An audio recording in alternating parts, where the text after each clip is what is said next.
Saudaraku,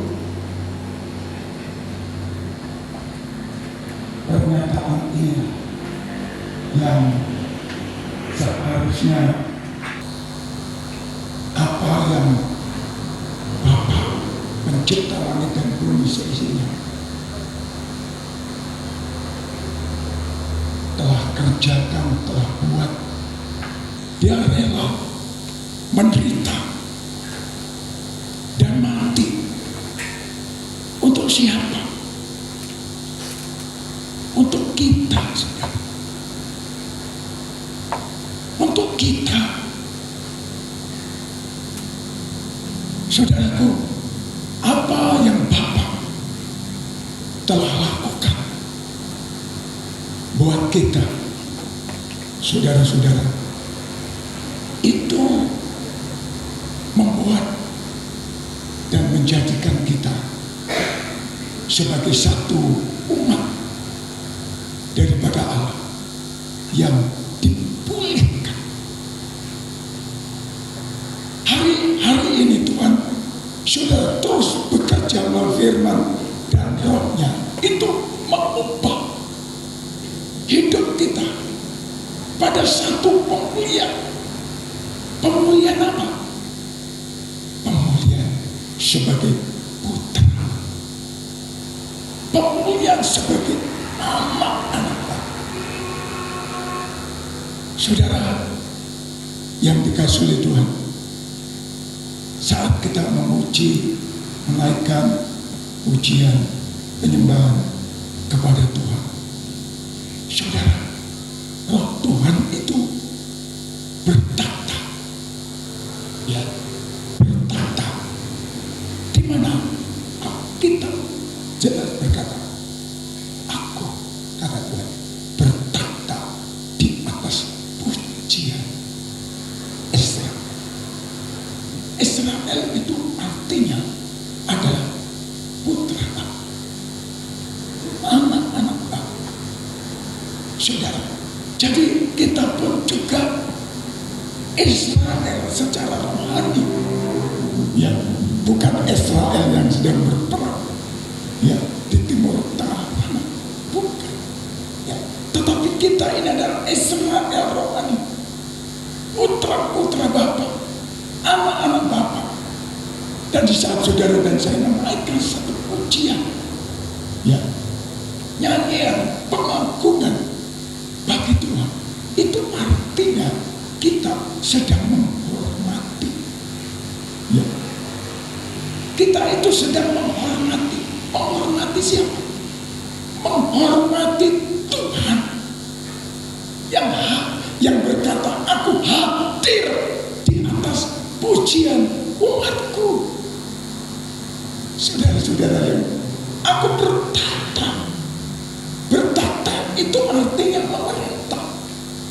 Saudara-saudara yang dikatakan, jadi kalau kita dalam pujian penyembahan, tidak hanya di dalam gereja ini saja, 24 jam Tuhan mau kita menempatkan Dia, ya, di atas pujian, ya, kita 24 jam.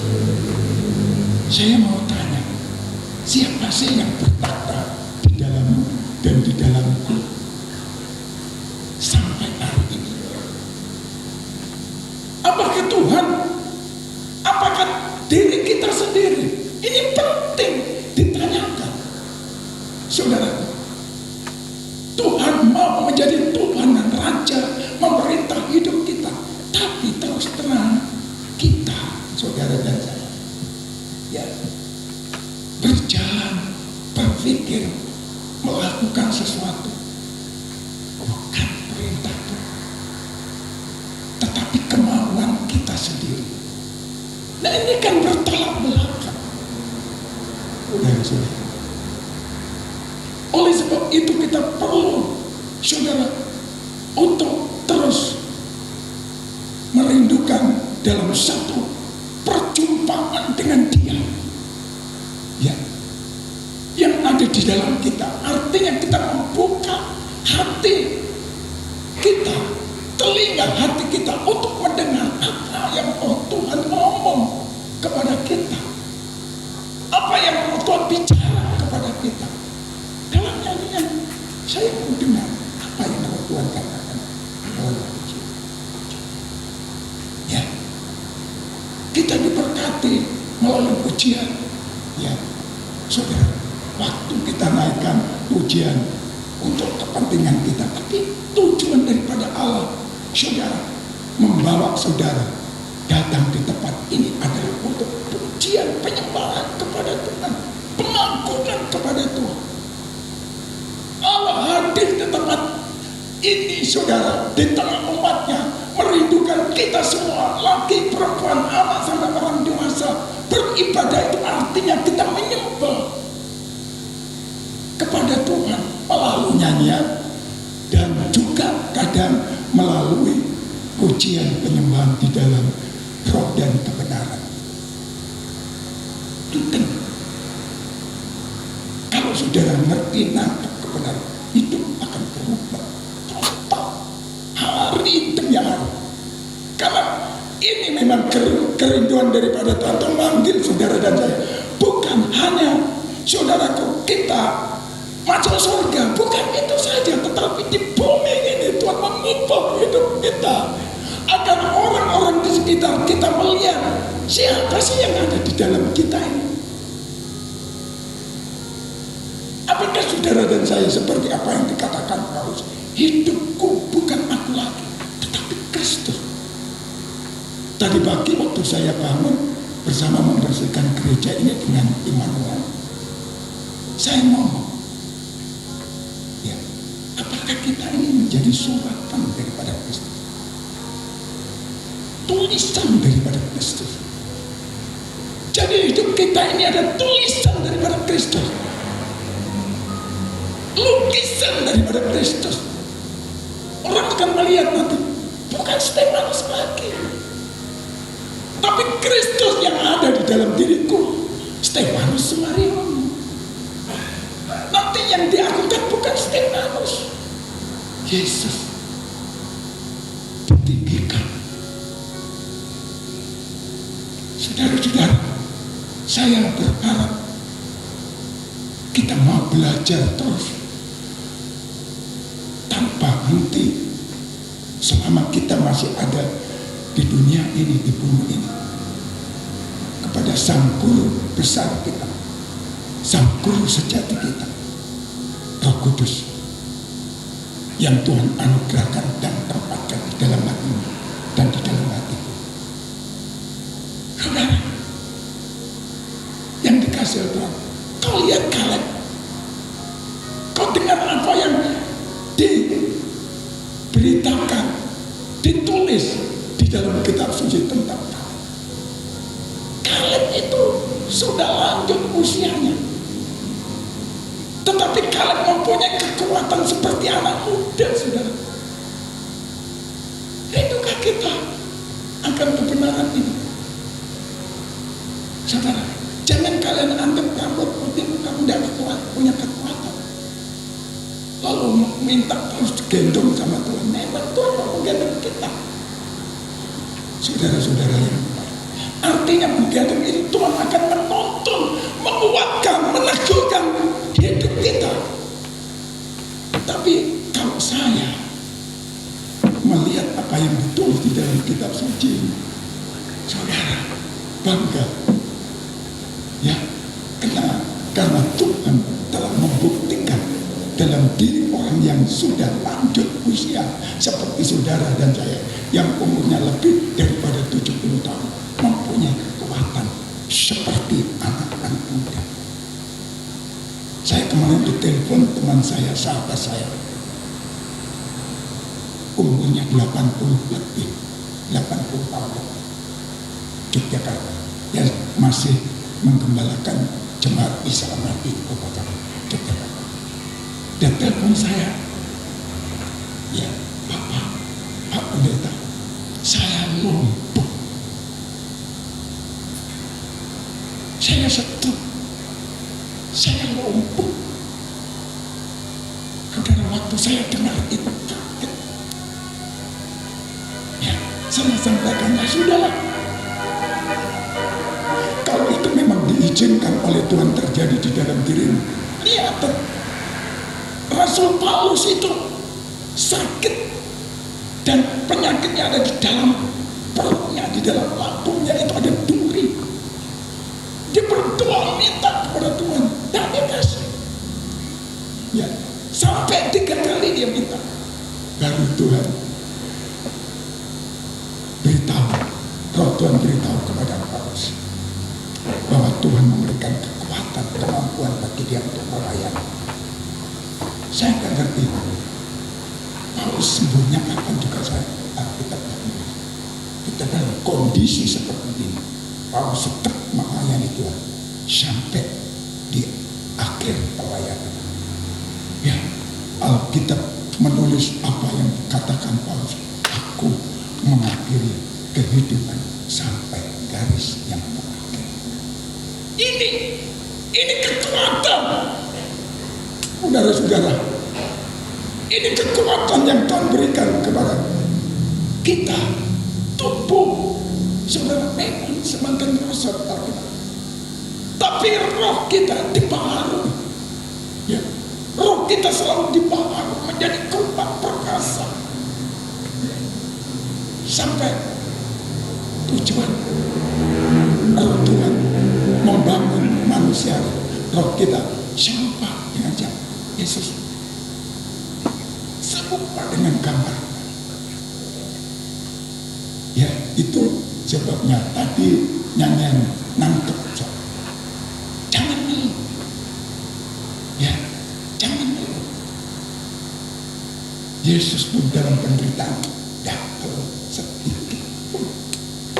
Waktu dia beliau ada di Taman Getsemani. Ya, beliau katakan, kalau boleh, lakukan. Ya, kalau boleh, lakukan. Aku saat aku dosa manusia sejati.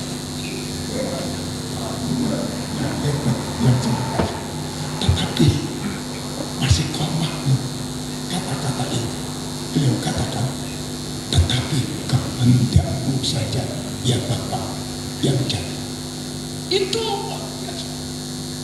saudara-saudara, sehingga saudara pada waktu Tuhan Yesus di Taman Getsemani berdoa dan tahu bahwa kehendak Bapa adalah beliau mati di atas kayu salib untuk menebus dosa umat manusia saja. Enak, tidak ada apa-apa. Kalau saudara dan saya ngerti kehendak dan kemauan Tuhan di dalam hidup kita, bagaimana mungkin saudara belum? Ya? Kalau kalian dan aku ngerti rencana Tuhan, Bapa berikan putranya yang tunggal, saudara, yang dikasih rancangannya bukan kecelakaan, ya, melainkan masa depan yang penuh harapan, saudara, masa depan yang kilang gemilang, masa depan yang sukses. Ya, bagaimana kita mau kalau Tuhan izinkan kita menghadapi tantangan kehidupan itu? Sudah gak tak gobris. Tapi kalau kalian ngerti, aku ngerti apa yang diomongin Tuhan terhadap kita. Kalau kita tidak ngerti, saudara keliput. Oh, jadi apa Tuhan kok orang ini sudah melakukan ini itu, tapi kok itu kok seperti ini? Kenapa sahabat? Karena tidak ngerti rancangan Tuhan yang begitu besar, dahsyat dalam hidup saudara. Saya harap hari-hari ini kalian semua yang taruh di sini ada 100 orang aja. Ya, saya selalu katakan kepada teman-teman, kalau 100 orang lagi perempuan, anak orang dewasa mengerti akan Tuhan, hidup mereka dibebaskan, dimerdekakan oleh kebenaran firman itu, mereka bertumbuh kembali negara. Ya, saudara, haleluya. terjadi di dalam gereja. Tuhan yang ada di tempat ini, bukan gereja saya. Ada orang ngomong, ini gereja Stefan. Ya, aku gak punya gereja. Itu gerejanya Tuhan. Aku itu hamba. Aku itu anak. Ya, kita harus ngerti. Sehingga apa yang kita ucapkan atau apa yang kita pikirkan itu tidak salah. Ingat, waktu kita menjadi percaya hari Minggu yang lalu, kita dengar bahwa kaulah terang. Ya, bukan kamu dijadikan terang, tidak, kamu terang. Beda. Saudara, kaulah garam. Itu artinya saudara berdampak. Tidak hanya di dalam gereja ini, tetapi bagi masyarakat, di tengah-tengah masyarakat, di pekerjaan kita, di pelayanan kita sebagai seorang hamba Tuhan. Tak koreksi terus. Apakah perjalananku hari ini, omonganku, perkataanku, apa saya tak ucapkan jadi berkat. Mereka jadi berkat dan memberikan orang itu semakin kuat imannya. Tak tarik, minta ampun. Ya, karena aku terang, aku garam. Ya, saudara-saudara, tapi bukan ini yang saya dapatkan dari Tuhan beberapa hari saya bergumul satu kebenaran dari Tuhan. Mari kita akan bersama-sama mendengar firman Tuhan di dalam kitab Kejadian.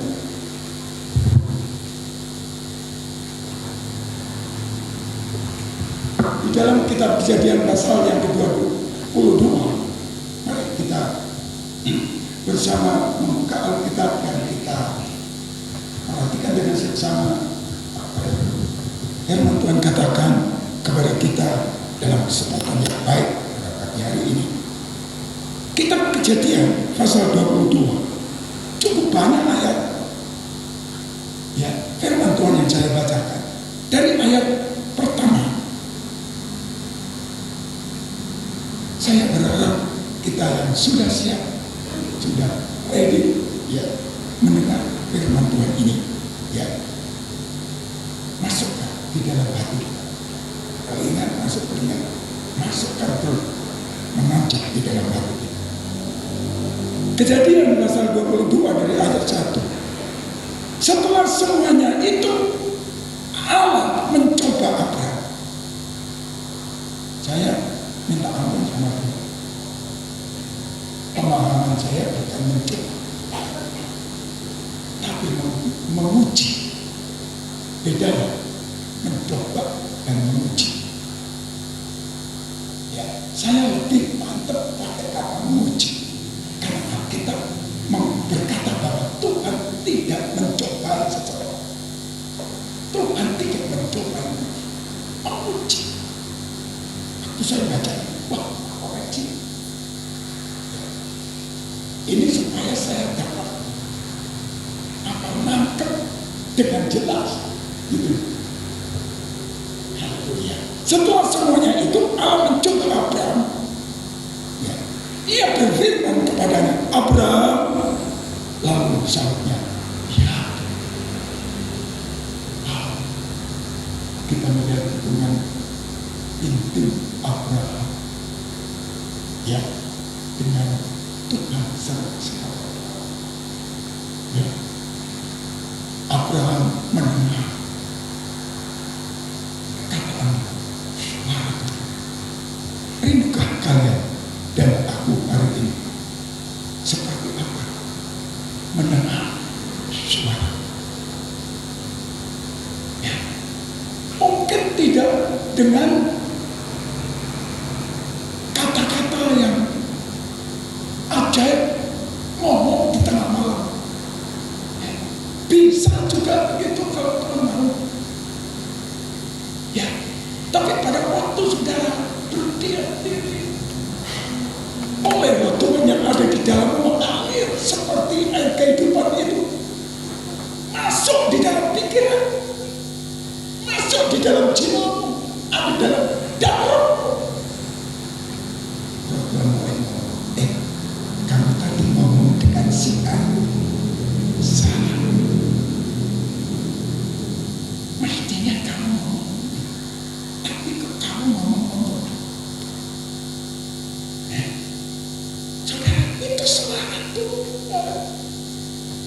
Ojo mau bablas nih. Aku tuh pakai ya minggirnya mobil. Oleh Tuhan ngomong, kau nek parkir tuh kene, ojo nutupi warung itu ya. Ojo nutupi toko itu, minggir, jangan. Suaraku. Ya.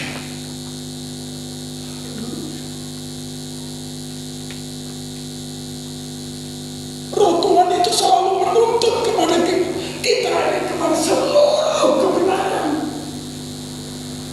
Sehingga benar-benar perlu ketok. Karena yang ada di dalammu itu adalah pepadan yang jaga. Yesus Kristus yang ada di dalammu itu. Di dalam pekerjaan, di dalam aku pelayanan. Satu hari saya jelekkan ya dengan orang si A, tak gini, tak gitu. Setelah jengkel aku ngomong ke bojoku. Setelah itu, saudara, Tuhan ngomong, kau niku ngomong apa bagiku?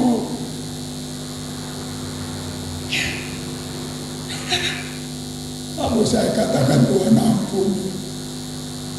ampuni aku tuh. Loh, hidup di dalam roh ini seperti ini, saudara. Engkau dipanggil, aku dipanggil, dipilih. Allah, dan kita mendapatkan satu anugerah nama keselamatan dalam Yesus.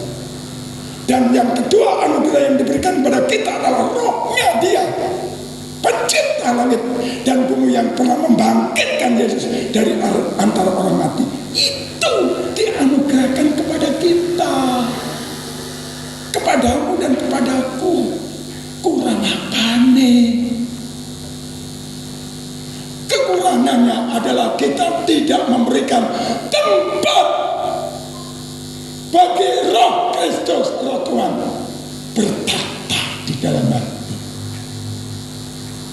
Ya, karena kita itu kadang bohongnya banyak sekali itu.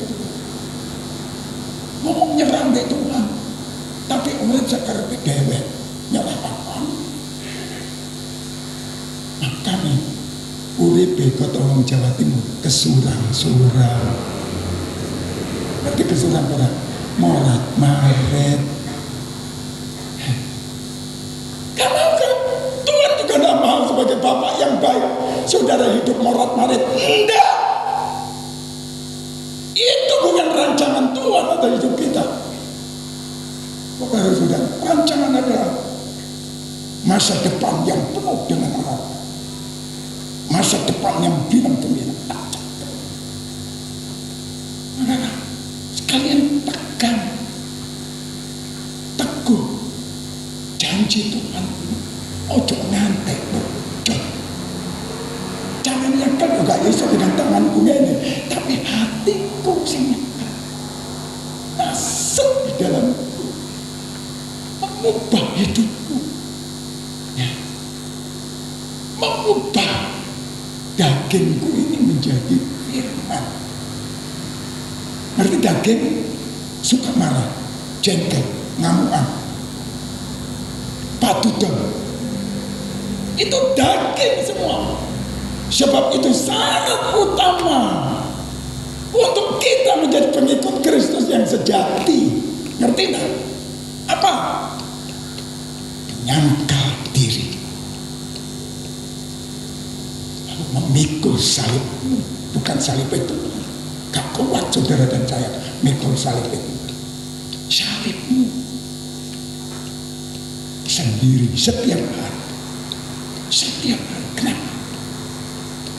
Dengan engkau memikul salib, engkau mengerti akan keagungan dan kebesaran kasih dan anugerah Tuhan yang diberikan kepadamu. Dan kamu kayak ngene itu karena aku. Terus dia gak dewe sombong kalau ngene. Salib loh, dagingnya ini loh. Ya, baca itu satu hari nanti saya akan sampaikan kepada kita tentang buah roh dan perbuatan daging. Tak sampai wis artiku untuk saya bisa menyampaikan kebenaran bagi jemaat sini untuk melengkapi kalian berjalan nanti dalam masa-masa yang sedang diizinkan oleh Tuhan terjadi menjelang kedatangannya kalian. Ya, saudara, lalu Tuhan berkata, ia berfirman kepada Abraham, Abraham, lalu syautnya, ya. Kalau saudara ngomong, dengar suara Tuhan, kok ngomong, ya, inilah aku, ngomong. Aku butuh perkataanmu, aku butuh omonganmu, sebab omonganmu itu pepadam. Kita Mazmur kan ngomong begitu toh. Kalau tidak salah Mazmur 19 ayat 105.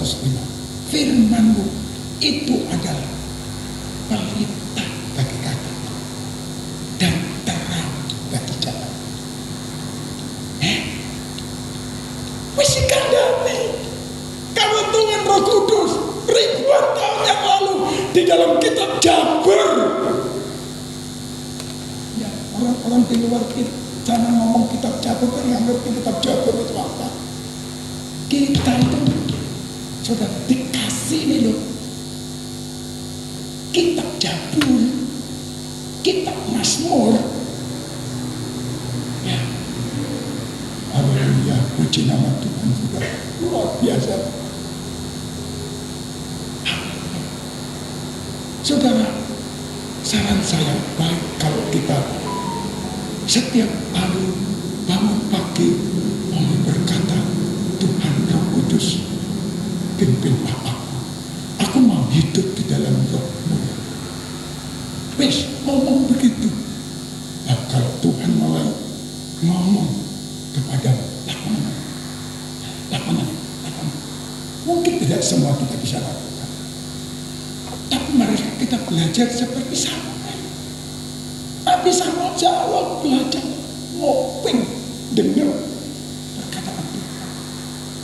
Saudara, kalau saudara dan saya dengar perkataan Tuhan dan percaya, lihat dalammu itu padam, sekalipun itu sempit, ya, rumput, tapi jalan ini padam, jelas tujuannya kemana jalan ini. Saudara, Alkitab jelas berkata kepada hidup yang kekal. Hidup yang kekal.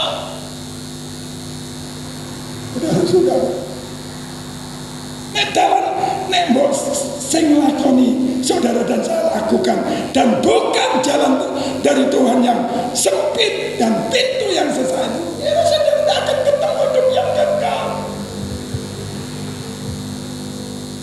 Aku rumah tangga, maaf, aku nggak mutuki orang, ya, tapi untuk mengkoreksi diri kita, apakah hari ini, minggu ini, dari pagi, siang, sore sampai malam, apakah aku masih ada pada jalan yang Tuhan sudah berikan kepada aku? Jelas kok, nggak ngerti dalamnya. Aku mau Kristus itu melendur, ngerti? Berarti kayak dalamnya jelas, nggak dilakoni. Cari jalan, Tuhan saudara kita sebut, tunjukkanlah aku jalan setiap kali mau. Tuhan harus kasih jalan kok. Sampai aku itu tinggal ngelakoni kok. Dolek dalan apa mana? Dalan ini deh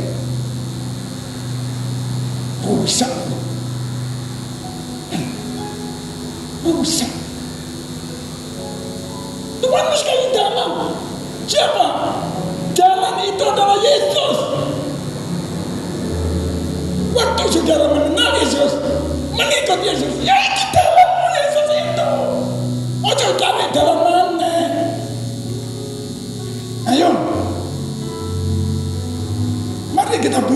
hati kita untuk memahami kebenaran. Ya, itulah bagi orang Israel dikatakan jalan yang lurus ini. Ya, itulah yang dikatakan oleh Tuhan Yesus, jalan suci.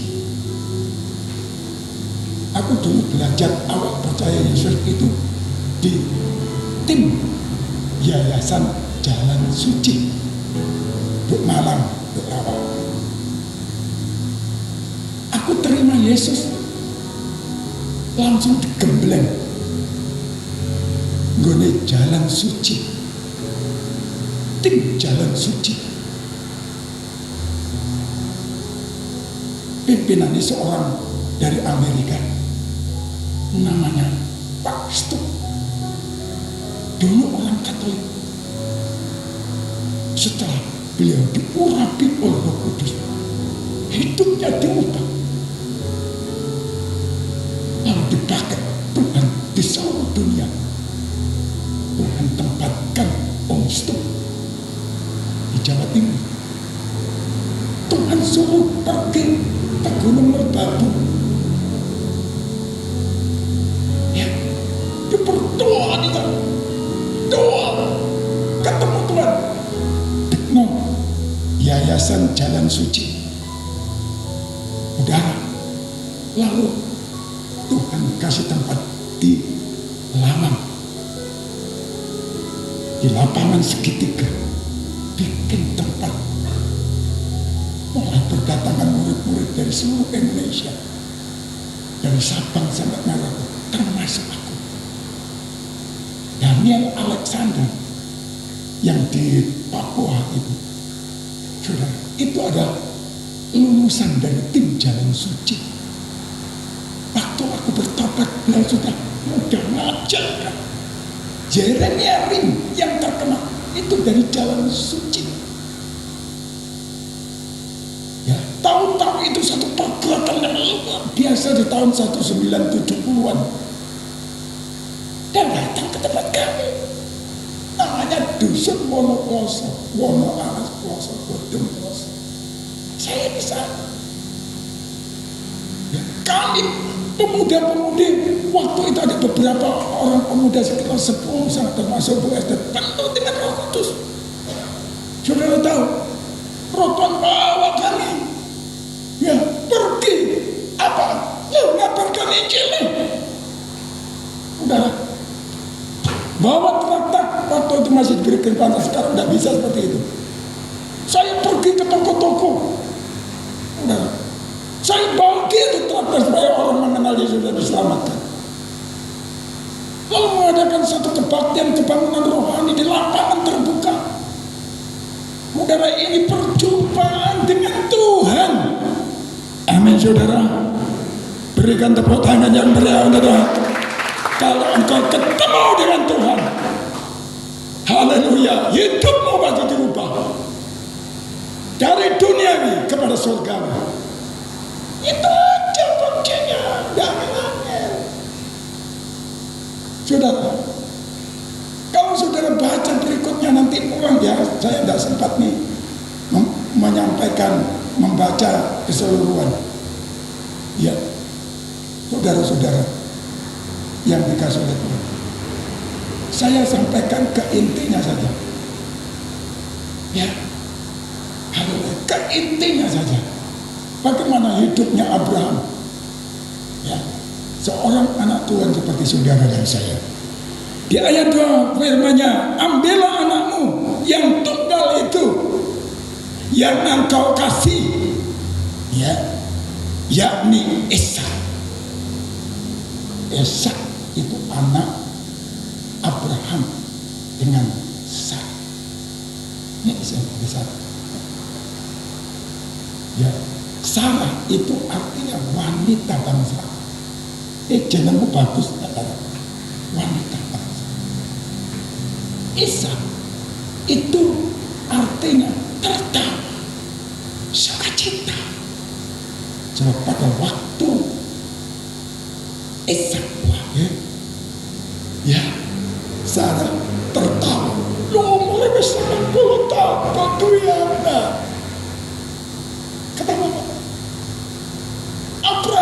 itu umurnya 100 tahun kan duwe anak. Ketawa kan? Lalu dikasih nama Ishak itu namanya artinya ketawa. Kasih Ishak ketawa sukacita. Jadi jeneng itu ada artinya semua. Itu membawa satu dampak di dalam hidup. Kenapa saya pilih Stefanus setelah saya dibaptis? Waktu saya dibaptis, saya itu dilempari batu oleh masyarakat. Anak-anak muda bawa batu. Ya, baptisan air putih. Lalu saya mohon Pak Pendeta, Pak Tuhan, Pak Pendeta, wes jangan mengaku itu Stefanus Pak. Karena Stefanus dia aku ngerungok ceritanya dilempari waktu sampai mati. Siapa? Dilempari waktu. Tetapi pada waktu saya membukanya arti Stefanus itu adalah mahkota, mati karena membela, menjadi alatnya itu mahkota. Kaget waduh jadi tuh mahkota. Haleluya. Lanjut. Demikian firman Tuhan. Keesokan harinya pagi-pagi bangunlah Abram. Ia memasang pelana keledainya dan memanggil 2 orang bujangnya beserta Ishak anaknya. Ia membelah juga kayu untuk korban bakaran itu. Lalu berangkatlah ia pergi ke tempat yang dikatakan Allah kepadanya. Ini loh ketaatan Abraham, saudara-saudara yang dikasih oleh Tuhan. Maka saya beri judul, ya kalau boleh saya sampaikan judul hari ini apa yang saya sampaikan, aneh yang di tengah-tengah saya baru berikan judul. Judulnya adalah harga sebuah ketaatan. Ya, harga sebuah ketaatan. Haleluya. Saya mulai merenung. Ini terus merenung. Tanya Mbak Roto. Loh Tuhan, itu Abram. Ya dulunya namanya Abram. Abram itu artinya ayah tersayang. Ya, ayah sayang. Itu Abram. Waktu umurnya 75 tahun, wis ketemu Tuhan. Tuhan doleh ini ngomai. Ya, datangnya Abram. Abram bukan Abram. Ya, saudara-saudara, Tuhan ini ngomong. Ya, ikut aku ya. Lah kamu mau perintah karena kamu nanti tak berkati. Kamu nanti jadi duwe ketemuan sing gede, semua kek. Ya, dan yang menyentuh hati saya adalah kamu nanti aku jadikan yaitu berkat bagi seluruh bangsa-bangsa di bumi. Kok rencana Tuhan atas hidupmu? Ya, ngerti enggak? Tadi disinggung tentang rencana Tuhan, aku tak ngerti rencana Tuhan. Ngerti ya? Ya, saudara-saudara, itu yang membuat Abraham pada waktu perjumpaan pertama di rumah orang tuanya ketemu dengan Tuhan, dolai Abraham. Kalau Tuhan datang memanggil saudara, memilih saudara, itu adalah rancangan Tuhan. Itu bukan kemauanmu, tetapi itu adalah kemauan Tuhan atas hidupmu. Karena Tuhan punya rencana besar buat kamu. Ya, saudara-saudara, ojo gak ngerti. Ayo, rubah hari ini. Kalau kamu gak ngerti rencana Tuhan, apa yang mau kerjakan besok? Apa yang gak lakukan besok? Ya tetap aja. Kalau yang ini terus. Itu loh saudara-saudara yang dikasih. Kau lihat betapa mulianya Tuhan pencipta langit dan bumi ini memanggil Abraham sampai ditekani sendiri. Kalau kamu nurut aku memberkatimu. Ya, Dan aku jadikan keturunanmu sebagai sebagai begitu banyak seperti pasir di tepi laut. Gak terhitung banyaknya. Kalian tersebar bangsa Israel seluruh dunia. Nah, aku jadikan berkat bagi kamu untuk seluruh bangsa di bumi. Rencana Tuhan atas ini. Jadi berkat bagi bangsa seluruh bumi. Dimulai dari mana? Dimulai dari hidupmu. Diubah. Keluargamu diberkati. Tanggamu. Itu sebabnya Kisah Rasul pasal yang pertama ayat 8. Kamu akan menerima kuasa kalau Roh Kudus turun ke atasmu, kamu akan menjadi saksi. Yerusalem, rumah sendiri, Samaria, luar rumah, Yudea, tempat yang dan seluruh ujung. Persis apa yang Tuhan katakan kepada Abraham. Haleluya, itulah kau. Kalian ini Abraham akhir zaman. Saudara-saudara, saya berpikir lagi, sampaikan. Nanti kalau tidak selesai hari ini, minggu depan saya akan sampaikan sesuatu yang Tuhan singkapkan, bukakan kepadaku tentang pewahyuan ya untuk gereja Tuhan, umat Tuhan ini akhir zaman. Ini bukan untuk saudara tahu. Aku punya teman.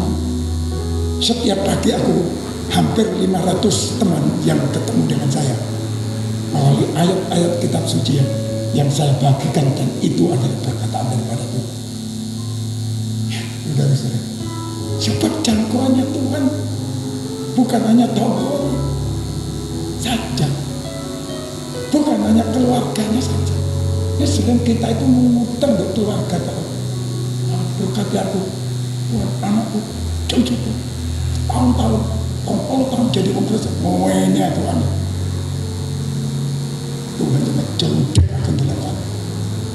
Kau nggak ngerti sih, aku harus datang pada dunia ini, mati datang untuk memberkati kamu. Nikmati.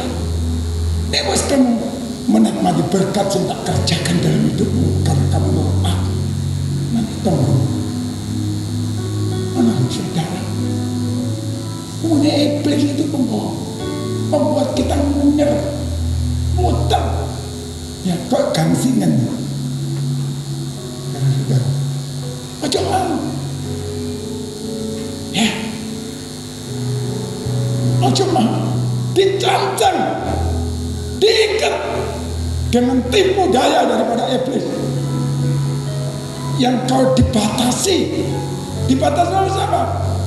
Oleh keinginanmu sendiri, terbatasi kamu. Aku ingin ini, mantap, hanya itu aja.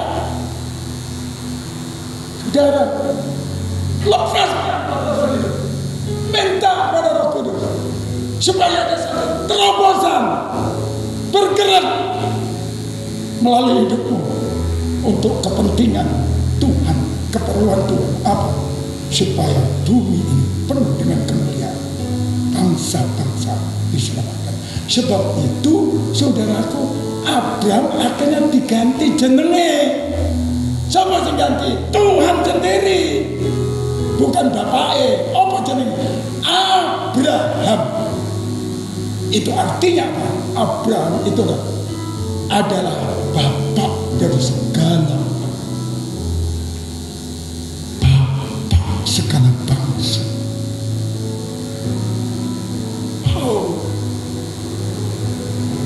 itu gambaran Yesus di dalam diri Abraham, mempunyai karakter jadi bapak.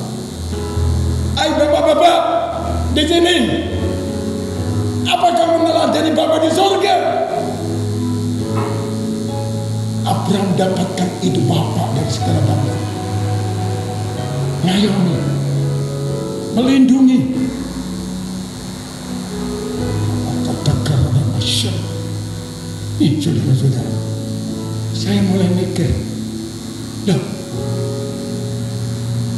kok kalian bisa Abraham dikongkong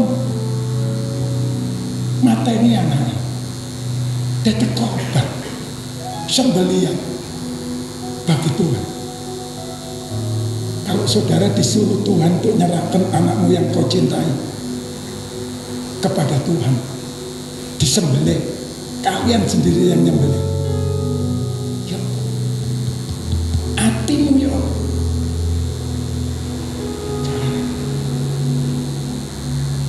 Di sini aku menemukan sesuatu. Waktu aku menggumuli pernyataan yang ditulis di dalam kitab suci Kejadian pasal 4. Kenapa? Kenapa Abraham?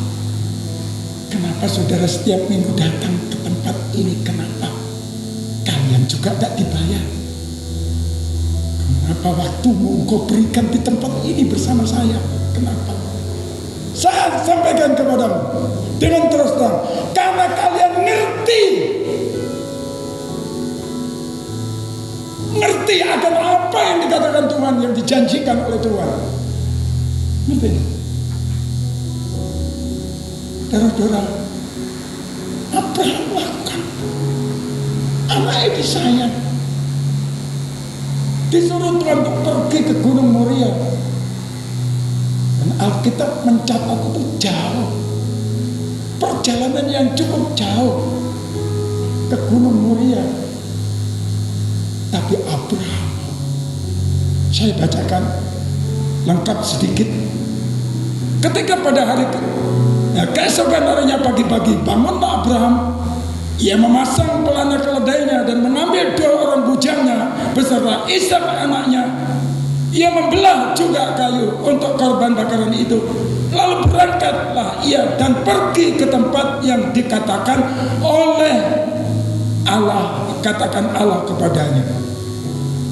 Taat, nurut apa yang diomongin Tuhan. Ya, kata Abraham kepada kedua bujangnya.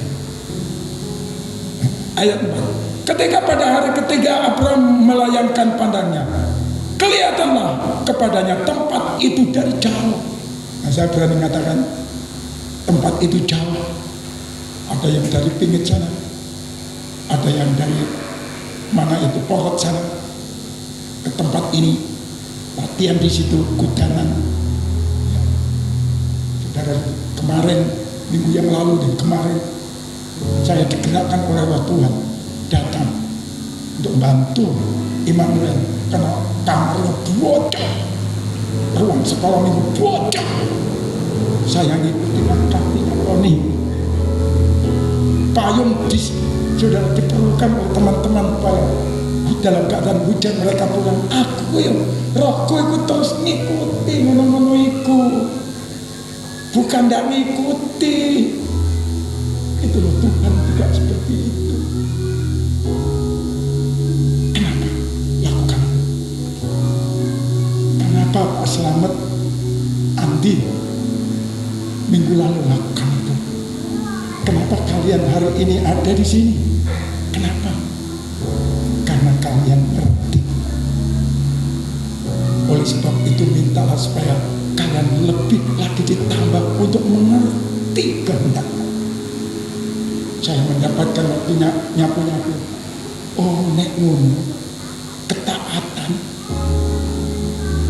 Kalau iman itu sedulur tua sedulur gak iso pisah.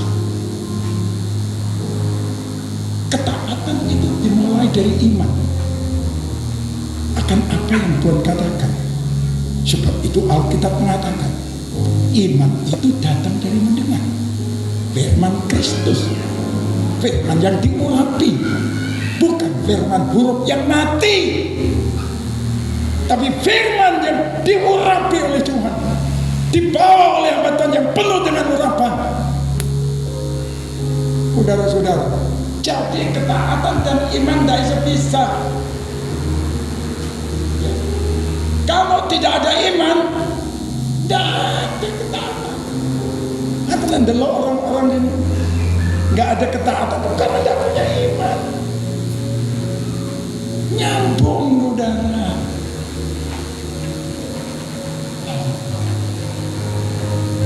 Abraham tahu bahwa anak itu diminta oleh Tuhan untuk disembelih. Saudara, Abraham tolong.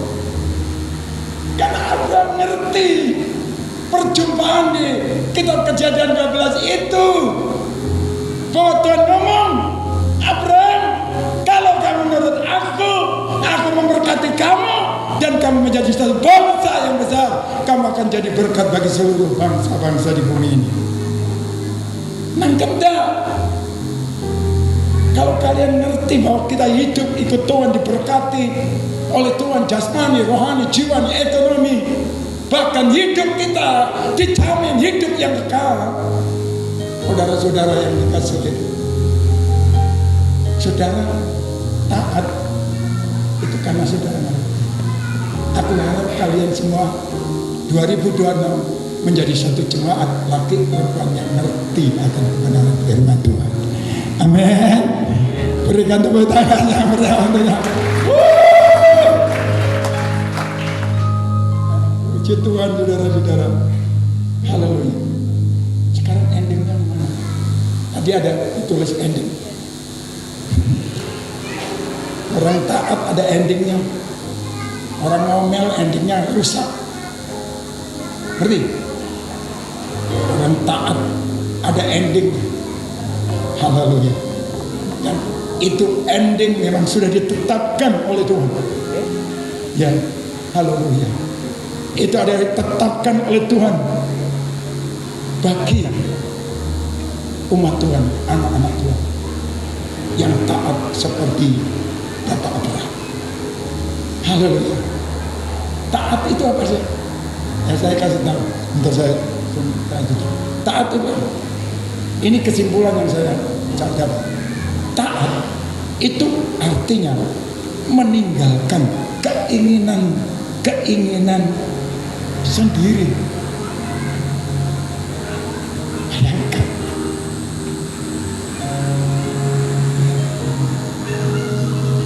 Meninggalkan keinginan sendiri.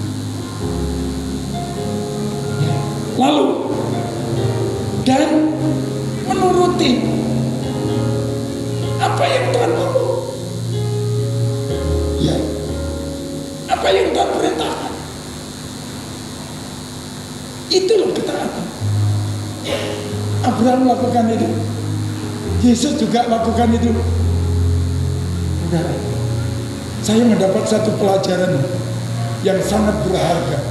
Waktu Esa tanya kepada papanya ini, ya nanti saudara lihat, ya di ayat 4, ketika pada hari ketiga Abraham melayangkan pandangnya, kelihatanlah padanya tempat itu dari jauh. Kata Abraham kepada kedua bujangnya, tinggallah kamu di sini dengan keledai ini. Aku beserta anak ini akan pergi ke sana. Kami akan sembahyang. Kenapa tidak mengorbankan anakku, tapi sembahyang?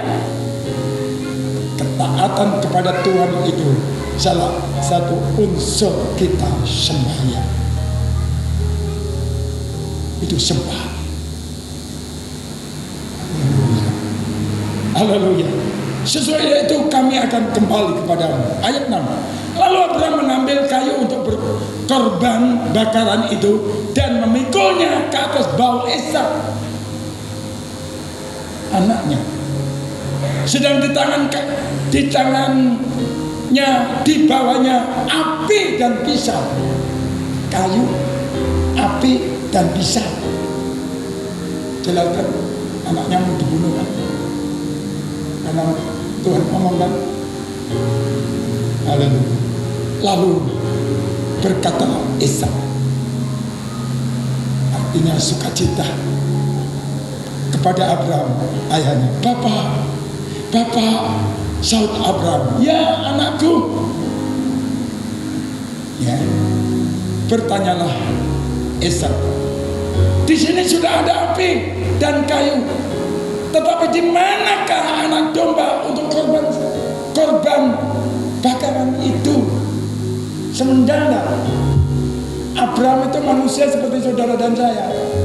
Waktu dengar anak yang ngomong begitu, sudah ada api, sudah ada kayu, ya, di mana korbannya Pak? Ya, semendal, semendal. Saya percaya kalau kamu cinta korban oleh Tuhan. Api. Nah, katakan dengan baik.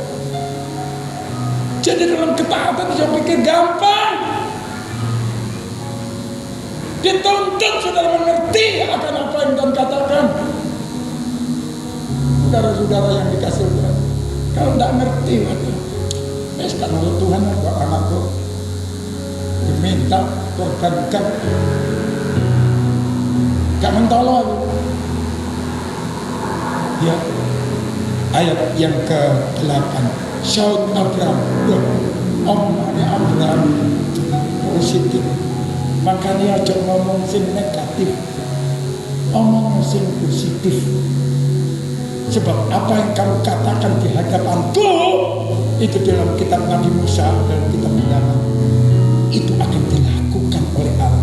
Makanya nyanyian di sini, nyanyian itu gak meneguhkan iman saya. Aku gak nyanyi terus terang, maaf teman-teman, tak kritis ya. Aku gak wani ngomong nyanyi keluar dari mulut kata-kata yang tidak membangun diri. Atau saya udah, ayo mengguru kepada sang guru saja, guru besarmu. Ya, di mana ada pertemuan hamba Tuhan ratusan nyanyian hidup, pokoknya ngomongin tercerai berai, ancur-ancuran, buat apa? Rancangan Tuhan bukan untuk aku hancur-hancuran.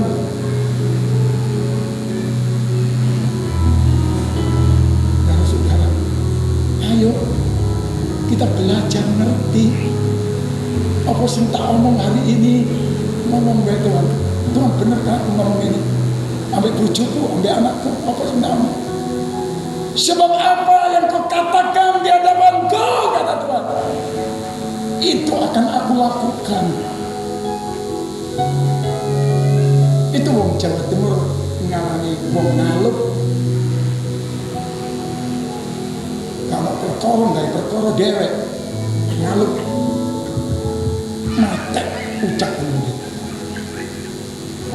Ya, saudara-saudara, kita nggak mau mati kalau ucapan kita. Coba itu kita teliti apa yang kita kerjakan kenapa cocok nggak firman Tuhan. Oh memang, tapi tarafnya beda. Ini aku tarafnya orang awal nggak apa-apa nyanyi begitu. Tapi ini aku sudah mulai 5 tahun, 10 tahun, 20 tahun ikut Tuhan, aku mesti modal. Tanaman ini kena beberapa tahun mesti modal berbuah. Ya, aku nyampaikan dengan rendah hati. Zamannya wis zamannya karu-karuan. Lihat, sebenarnya ini adalah nubuat tentang Yesus. Kau lihat bagaimana sikap Ishak pada waktu dibawa. Abraham, saudaraku, waktu dengar itu dia berkata ayat 8, Saud Abraham Allah yang akan menyediakan anak domba itu untuk korban bakaran baginya, anakku. Abraham tidak ngomong kamulah korbannya, tapi Abraham ngomong Bapak sediakan untuk korban. Dulu positif orang. Kenapa? Abraham belajar mengguru nangini Tuhan nangini. Ya, bukan guru kata orang. Oh itu pendeta hebat ngomong ini diikuti. Waktu kritis sudah. Hamba Tuhan yang masuk namanya tambah rejo, salah langsung tak keplak, tak ketak dia. Betul. Ya kaget. Dia ngomong kemarin, ya ngomong begini, saudara-saudara, kita ini terlalu banyak masalah, hidup dalam masalah.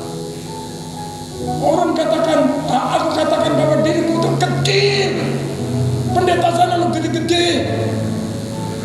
Selesai saya ngomong, omonganmu tidak benar. Apa sih untuk katakan itu harus dilakukan oleh Tuhan. Kamu itu hamba Tuhan, kamu dipanggil oleh Tuhan. Macam ngomong, boleh kan mengandani? Itu karena cinta, bukan karena benci enggak. Jadi aku kalau ngomong ini karena cinta. Jangan pikir cinta itu memberi makanan toh. Ya memang itu cinta pas. Tapi kalau tidak salah, malah mencong, tegur. Nah itu memang benar tak koni, tidak ya tak. Kataku Krisna. Dulu cinta itu apa? Jangan. Waktu beberapa menit lagi selesai. Ya, saudara, itu yang dikatakan Abraham. Haleluya. Kepada anak-anak. Ayat 9, sampailah mereka ke tempat yang dikatakan Allah kepadanya. Lalu Abraham mendirikan mezbah di situ, disusunnya kayu, diikatnya Ishak anaknya itu, dan diletakkannya di mezbah itu di atas api. Saya tanya kepada Roh Tuhan, kenapa Ishak tidak ngomong? Ishak diam. Karena Ishak ini adalah gambaran daripada Tuhan Yesus Kristus. Roh Kudus ngomong, itulah gambaranku. Sebab itu Alkitab mengatakan bahwa Yesus pada waktu disalib dia bisu, ya, seperti orang yang tidak bisa bicara, tidak ngomong, mingkem seperti domba yang akan disembelih. Kau lihat Yesus kemecap Allah. Jadi Yesus itu digambar ya oleh Tuhan bagaimana apa yang terjadi firman yang menjadi manusia seperti kita. Mesti tulis, aku gak ragu-ragu mana. Saudara, haleluya, puji nama Tuhan. Lalu pada akhirnya 13, lalu Abraham menoleh dan melihat seekor domba jantan di belakangnya, ya, yang tanduknya tersangkut dalam belukar. Abraham mengambil domba itu lalu mengorbankan sebagai korban bakaran pengganti anaknya. Amin. Berikan tepuk tangan yang berikan untuk Tuhan.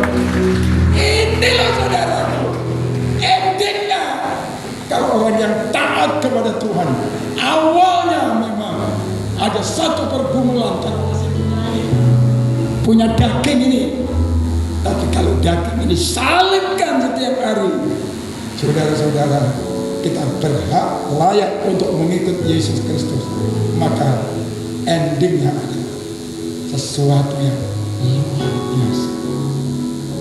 Aku udah dapat bayangkan bagaimana waktu saudara anaknya mendengar suara Tuhan bahwa Tuhan sudah sediakan domba yang tersangkut di sana. Kebahagiaan sukacitanya Abraham itu kayak sudah. Haleluya, puji nama Tuhan. Kesimpulannya, ya, saudara, di saat kita taat kepada Tuhan, maka Tuhan akan memampukan saudara dan saya, dan Tuhan memberikan yang terbaik untuk kita. Bukan terbaik karena tapi terbaik karena ketaatan.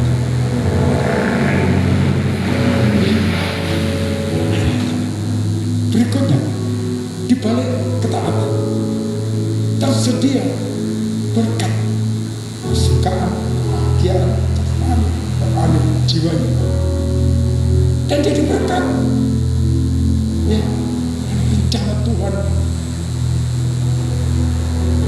menjadikan saudara sebagai miliknya, kepunyaan. hidup di dalam ketaatan, diberkati dan jadi berkat.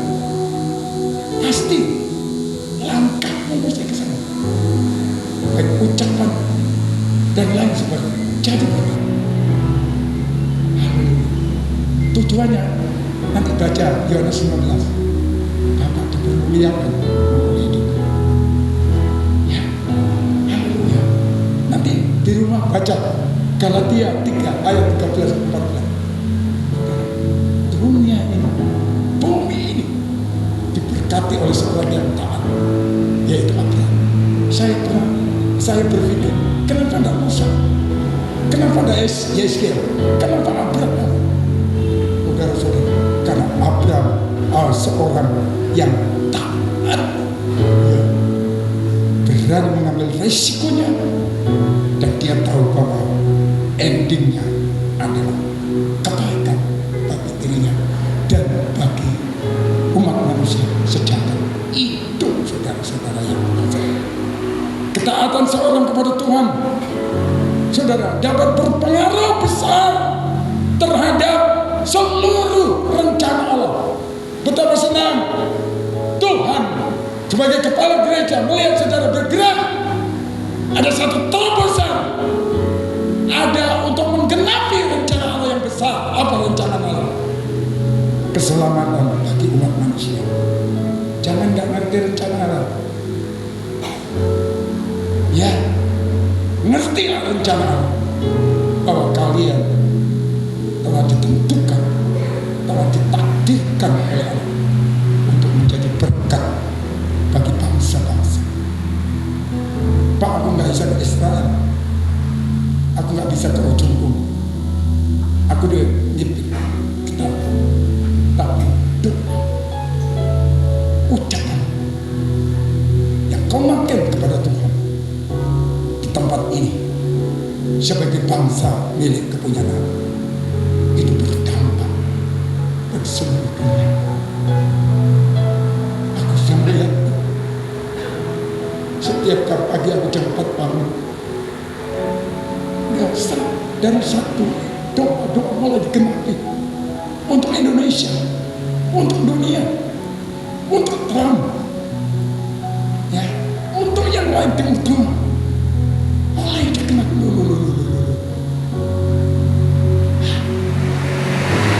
Kita bahagia dan sukacita kalau di sini kurang lebih 100 orang yang ngerti akan rancangan Tuhan terhadap diri. Bahagia, Tuhan bahagia, kalian juga berbahagia karena Tuhan. Amin. Berikan tepuk tangan yang meriah. Ya, kita berdoa ya.